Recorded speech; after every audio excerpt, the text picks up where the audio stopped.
घर वापस लौटकर एलिजा ने बिकहैम को ज़्यादा घास नहीं डाली, क्योंकि अब उसे उसकी सच्चाई पता चल चुकी थी।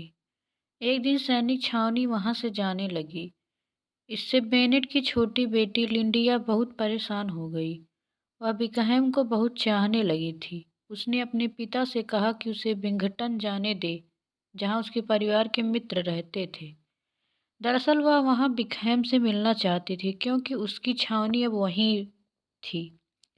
अगली गर्मियों में एलिजा फिर से लंदन जाती है। इस बार वह अपनी आंट गार्डिनर के पास रुकती है। एक बार उसकी आंटी प्रेमबर्ले जाती है, जो डार्सी का खुद की जगह था। एलिजाबेथ को पता चलता है कि डार्सी बाहर गया हुआ है, इसलिए वह वहां जाने के लिए राजी हो जाती है। प्रेमबर्ले जगह को देखकर उसकी आंखें फटी की फटी रह जाती है।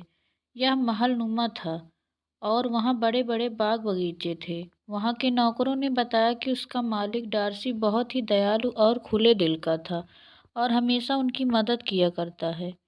अचानक तभी डार्सी वहाँ आ जाता है। वह उन सब से बहुत ही शालीनता से मिलता है, उनकी बहुत खातिरदारी करता है।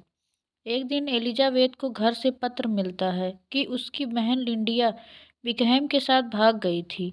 यह पूरे परिवार के लिए शर्म की बात थी। जल्द से घर के लिए रवाना हो जाती है।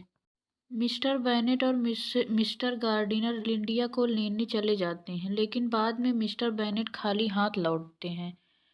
उन्हें लिंडिया कहीं नहीं मिलती। अंत में जब बेनेट परिवार की सारी उम्मीदें खत्म हो गई, तो उन्हें मिस्टर गार्डिनर का लेटर मिलता है। उन्होंने बताया था कि लिंडिया और बिकहैम का पता चल गया है और बिकहैम लिंडिया से शादी करने के लिए एक सालाना आय पर तैयार हो गया है।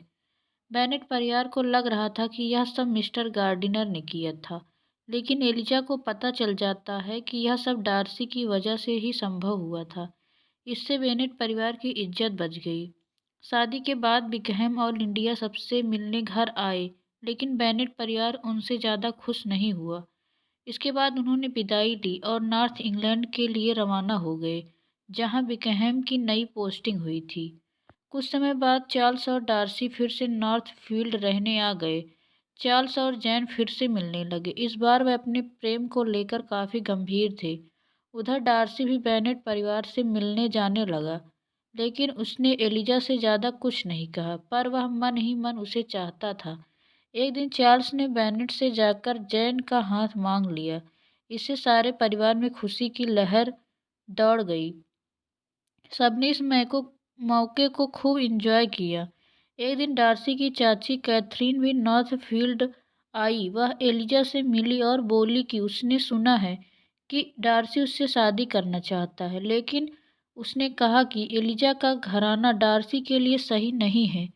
उसने एलिजा से कहा कि तुम वादा करो कि डार्सी से शादी नहीं करोगी, लेकिन एलिजा ने बड़ी गंभीरता से मना कर दिया और बोली कि वह अभी डार्सी से जुड़ी तो नहीं है, लेकिन वह अपनी खुशी के खिलाफ कुछ भी वादा नहीं कर सकती। यह सुनकर लेडी कैथरीन जल भुन कर वहाँ से चली गई।